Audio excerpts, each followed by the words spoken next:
teman-teman sekalian, di luar katakanlah 2 bulan, 3 bulan sekali ada monolog, itu kita ingin di Kadipiro, di Rumah Makya itu ada pendalaman materi agak lebih spesifik. Kita sebut saja selama ini sepakatnya forum gendong, itu ceret forum gendong, sehingga Anda ikut menggali, ikut mengeksplorasi. Jadi misalnya kita di sini bicara sesuatu yang harus kita perdalam benar-benar, itu kita lakukan secara khusus sebulan sekali di Kadipiro. Yang mau datang monggo, nah nanti segera akan ada pengumuman. Karena setiap bulan kita nyicil, karena semua itu kita inventarisasi, semua sudah ada tafsirnya loh mas. Gundul Pacul sudah ada tafsirnya, di mana-mana belum ada loh, kita tak yang naswirin loh, ya. Daya teko, wes, andi-andi lumut, wes, semut-semut ireng, wes, semua sudah kita tafsirkan loh, ilir-ilir, wes kebiyen. Dan itu tafsirnya sangat serius. Ternyata tafsirnya menyangkut sesuatu yang sangat besar yang merupakan kunci kesalahan bangsa-bangsa kita sekarang ini. Gitu. Jadi muga-muga ini tenang sok-sok nek kowe wis ora ono, kowe wis karo Gusti Allah wis dikon mendhuwur, muksa ya toh, delok anak putumu itu tenang wis kok warisi nilai-nilai yang bukan warisi ya, sudah kamu titipi nilai-nilai yang lebih fix daripada yang mereka pelajari di sekolah. Karena sekolahan kita bukanlah milik kita dan bukan berasal usul dari peradaban kita. Saya tidak nyalain sekolah, tetap sekolah yang tujuannya nyeneng ke ibumu kalau bapak. Nah gitu loh, itu lebih cepat loh skripsinya mas. Bener loh mas. Nek niatmu golek ilmu, orang tadi. Nek niatmu nyeneng ke ibu, bapak, cepet tadi nih. Mas ya, ini mudah-mudahan ini bisa menjadi pintu untuk supaya Anda punya simulasi sendiri-sendiri ya. Dalam situasi di mana polaritas politik itu sebenarnya sangat relatif dan banyak pintu butulan tadi, ya. Jadi, umpamanya ini di Capres-Cawapres 2 itu dulu ada Krisnanya. Sekarang si Krisna itu terdesak didurnakan. Saya no Krisnanya.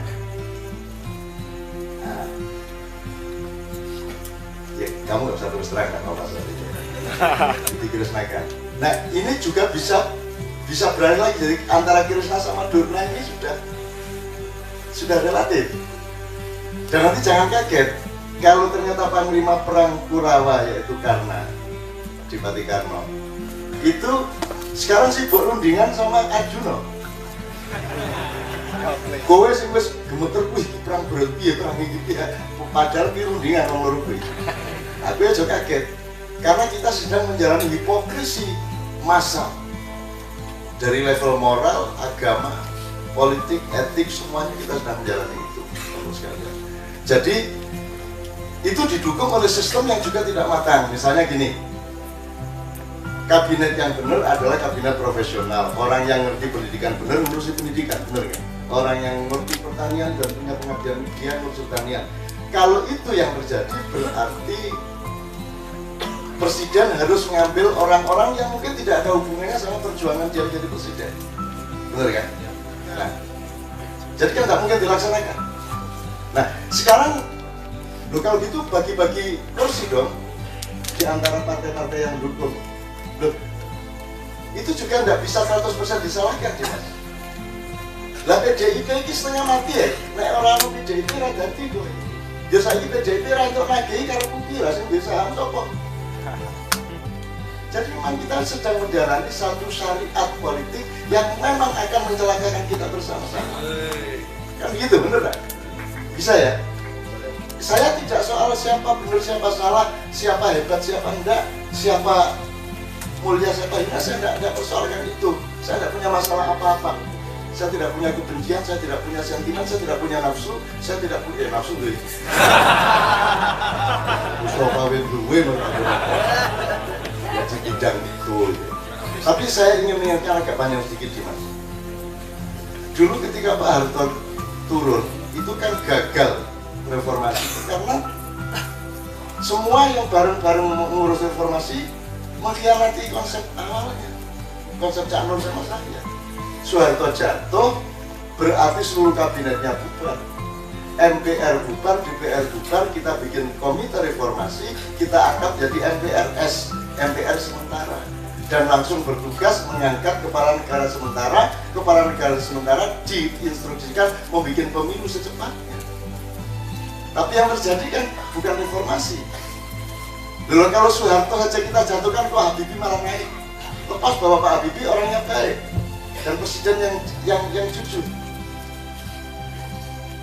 Lebih gitu gini, sapi ini ditangkap terjadi rapopo, kan gitu. Kan mestinya reformasi itu ya reformasi, reform, dan konsep kita begitu. Jadi tanggal 19 itu resepsi akad nikah. Saya Pak Harto, Cak Nur, bahwa Pak Harto turun gini dengan sumpah ini, dan saya yang bikin konsepnya. Pak Harto menandatangani dengan ikhlas karena dan mengangkat saya sebagai ustadz.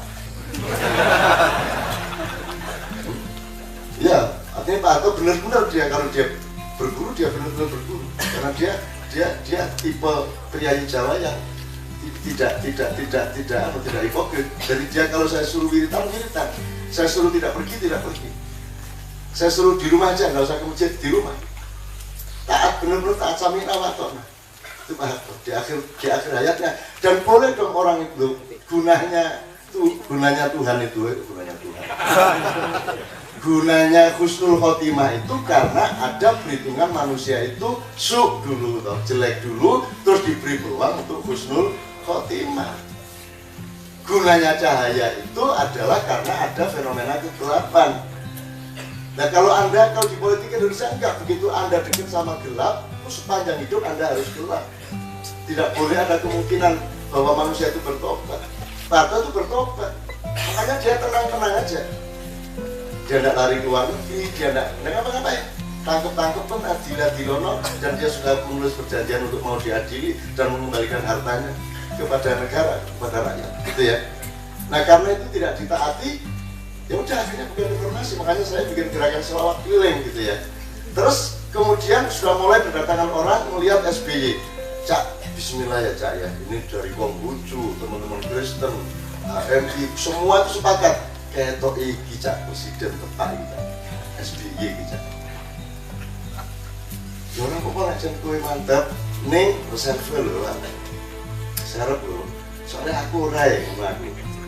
Ane ora gelem dielekke, akhirnya 10 tahun mukabil. Gitu. Wes, saiki kowe arep mlebu bolongan meneh. Tak elekke ketawa kowe. Ini bukan soal Jokowi Prabowo. Kalau ngomong kualitas, kedua-duanya tidak mau memenuhi syarat. Kowe yang ini kok, ampu kowe yang ini kok. Ambok karo kowe berdebat karo-karone kalah. Emang asli. Nyusun kalimatnya angel kok. Ini saya bukan apa-apa, memang benar begitu. Karena sistem kita salah. Ya gimana? Kalau dasarnya salah, pondasinya juga salah, tinggal teknologi cagak kabeh tadi protokol kabeh minum kabeh gitu loh. Nah, Dimas, apakah kita memerlukan kehancuran lebih besar untuk memungkinkan kebangkitan? Ataukah ada lapisan-lapisan di mana kita bisa ndeder satrio, kita bisa membangun negeri baru, terserah mau bentuknya negara parlementer atau presidensial, terserah. Tapi pokoknya kita punya niat untuk berikutnya nanti kita sudah punya orang-orang yang memiliki pemahaman, idealisme, cinta kerakyatan, dan pengalaman untuk menikmati berbuat baik kepada rakyat. Seperti anak maknya ini kan bukan hanya pintar berbuat baik, menikmati perbuatan baik. Nah berbuat baik orang nikmat gue ngopo. Jadi harus ditemukan nikmat. Penderitaan pun temukan nikmatnya. Jadi kalau ditinggal pacar itu pasang terus gambarnya di dompet. Masukin lagi. Sesu arep turut pasang meneh ini terus. Jadi penderitaan dinikmati. Penderitaan dinikmati, ingat ya. Jadi ada kenikmatan yang luar biasa di dalam penderitaan. Jadi tidak bisa bangsa Indonesia hancur, negaranya hancur dengan mudah dan sudah hancur, tapi rakyat Indonesia tidak bisa hancur. Dan saya sangat yakin, dan ini kan Anda ini kan calon-calon yang akan datang. Sekarang Anda santai-santai aja dulu, yang penting Anda jadi satria itu dilengkapin, dikempelke. Jadi apa jenenge? Ora cerdas tapak palu ning pandhe. Jadi gue bendino latihan ning pandhe.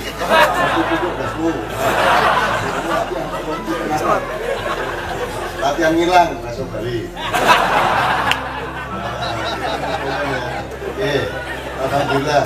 Ini teman-teman sekalian, ini kita bukan mempersoalkan Indonesia, bukan mempersoalkan politik elit kita. Tidak, kita sedang belajar membangun masa depan. Kita apa adanya melihat kekurangan dan kelebihan. Emang ada orang yang jelek? Tidak ada yang jelek di antara elit politik itu. Tapi mereka tidak punya kekuatan kepada dirinya sendiri, sehingga mereka tidak berani melakukan apa yang sebenarnya mereka yakini. Isone ya mek ngono iku ya apa meneh. Mungkin aku ngene kae piye? Aku ngene kae piye kan gitu. Gek ngene. Jadi orang yang tidak berkuasa atas dirinya sendiri, mereka bukan orang jahat. Mereka orang yang tidak berdaulat atas dirinya sendiri, dan itulah yang kita bangun di Mania. Gitu loh. Kita berdaulat, arep abang isi 15 wani nerjang arep nopo. Belok kiri. Lah piye belok kiri jalan terus wong jalan ora cukup kok.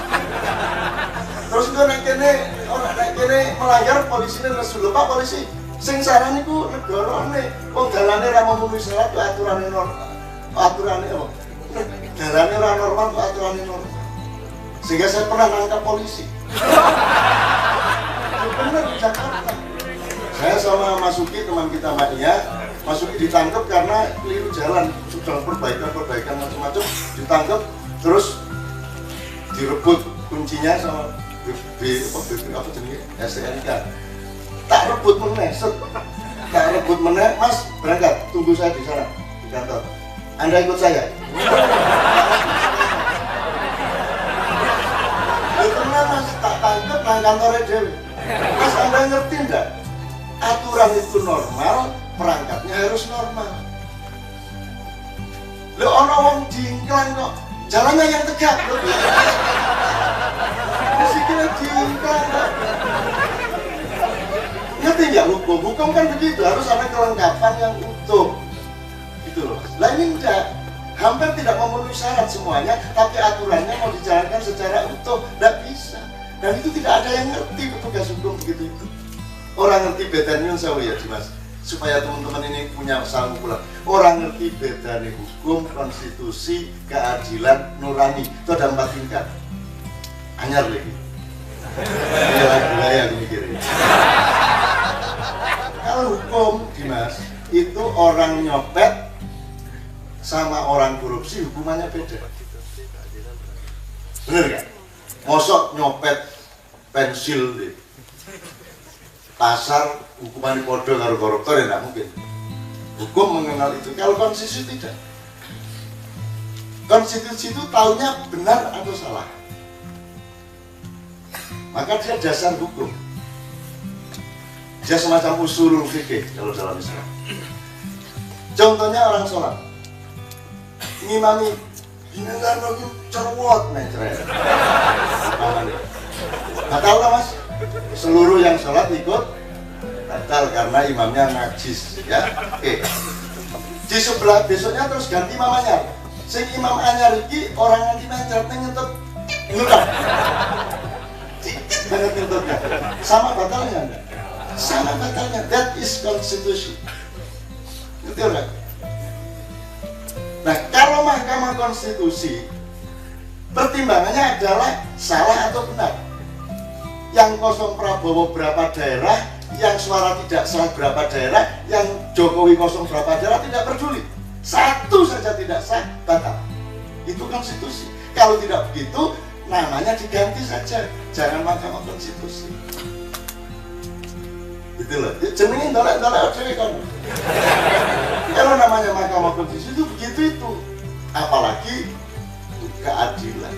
Kalau keadilan itu kreatif, belum ada dasarnya, dia berani mengambil keputusan. Seorang hakim datang ke pengadilan tidak membawa pasal hukum, membawa rasa keadilan, kesadaran keadilan. Kalau pasal yang tersedia di buku tidak mencukupi karena kasusnya fenomenal, dia boleh bikin jurisprudensi baru. Itu namanya keadilan. Tapi di Indonesia tidak ngerti bedanya itu. Tidak ngerti bedanya fikih sama syariat sama harus. Tidak ngerti bedanya nuntut ke rambune harus nuntut sopo. Tapi tidak apa-apa, wong kita memang belum ngerti semua. Jadi kesimpulannya karena tidak ngerti semua masuk surga. Enak tapi, loh, saya jelek-jelekin toh, lah enggak toh? Oh semua tak simpulkan masuk surga semua. Begitu Malik, loh kok masuk sana? Ini seharusnya di sini, wah negaranya rusak. Ayo sini, kamu kok begini-begini? Betul ngertos. Lah nggak ngerti ya, masa dihukum? Mau tentang, lo kayak presiden nak ngene-ngene, loh. Lah kejadian pripun lho kudu ngene. Mulah kok. Nah, betul dikandani. Kalau relawan kula ya. Salah orang nunggu. Mlebu swarga kabeh. Enak tenan Indonesia. Kok mulane bodoh wae ya. Mlebu swarga terus. Jadi saya nggak nyalain dan nggak ngutuk siapa-siapa kok. Tapi ini problem kita bersama. Terakhir sekali Dimas. Cuma sekarang selama ini teman-teman sudah mulai sinis sama Indonesia terus diganti Nusantara. Tapi jangan lupa kemarin di Kenduri Cinta Nusantara tidak diterima. Teman-teman Sunda tidak terima kata Nusantara karena itu mau cobain. Wah, akhirnya karena berdebat ini dua orang, yang satu Mojopahitan, yang satu Pasundan Siliwangi, saya bilang, saya kira solusinya jelas. Anda duduk jejer, tukar menukar pin BB, sekarang Anda menjadi sahabat. Anda yang bertugas menentukan nama negara kita apa. Loh, masa mau bertengkar terus? Anda sekarang bersahabat. Itu jalan keluar Pak ya. Gitu loh. Soalnya kalau Nusantara tidak setuju, Merah Putih juga tidak setuju. Oh Merah Putih itu mau cobain. Ayo piye. Dan dituruti Madura emok.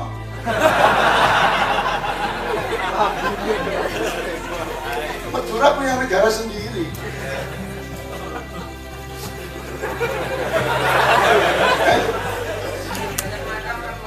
Kacamata orang Madura.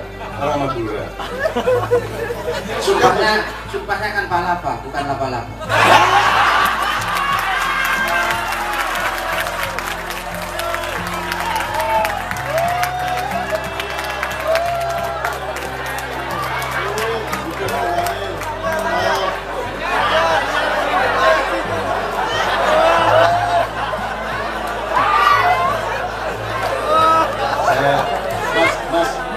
Muzamil, aku terus terang Mas, itu kaosnya warnanya apa Mas? Warnanya apa Mas? Menurut Muzamil, biru toh? Itu biru. Apa mungkin mau terhati presiden? Biru karo hijau ya sampai tadi. Itu apa? Harap itu kelompok biru.